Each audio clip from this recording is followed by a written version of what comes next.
आज्ञा मो ना आराधना त्रिपाठी आउ मो बारीगाँ बीपीएम अच्छी आमर सब पोस्ट ऑफिस हूँ धनुर्जपुर एसओटी। आज्ञा देखो आम जहाँ भी तो गोटे अभाव रू कहीं जड़े 46 वर्ष यही पोस्ट ऑफिस को माने निहाती से आम पोस्ट ऑफिस प्रति भी डेडिकेटेड से आउ से काम प्रति भी से डेडिकेटेड थे सहित सी आमर विभिन्न यूनियन रो भी मेंबर होगी आज जाए जिते कि भी आम बीपीएम मानकर उन्नति होती से प्रति से सब तत्पर थे स्ट्राइक ब्राइक करके विभिन्न प्रकार जगह जाकि आज जहाँ भी आम उन्नति करूँ यही आज आम कि पाइपरिचु ना तो प्रथम बीपीएम मानकर सैलरी मात्र 5,000 ରୁ 7,000 थिला आम जॉइन कला किंतु यही सार मान जो ही स्ट्राइक जो ही आमर सैलरी बढ़ी आमर 12,000 ରୁ 13,000 भाया सैलरी पाइलु। तथापि दुख लगुच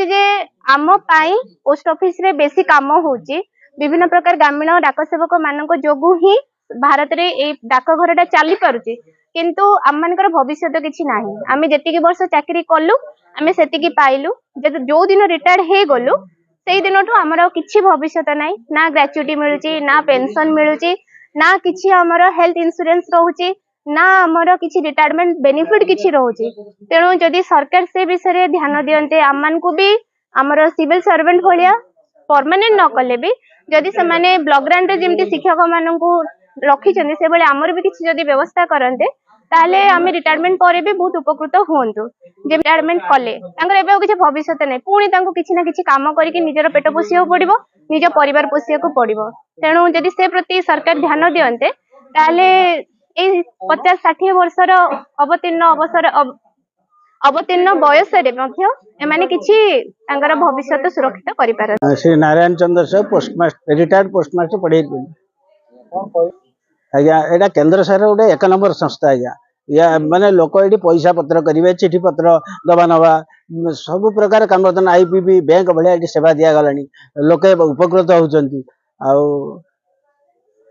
ये भास्ट आज्ञा सारा भारत यार काय विस्तार अच्छी 46 वर्ष 45 वर्ष 6 मास 46 वर्ष चाकरी कली आ खाली हाथ में गली आज्ञा किसी दरमा पाई आउ कि ना आज्ञा कि मोर परवर्ती पीढ़ी सरकार किसी करंतु पेंशन किसी अन्य सामाजिक सुरक्षा किसी व्यवस्था कले पिला माने उपकृत हे वार्ता रखिए से माने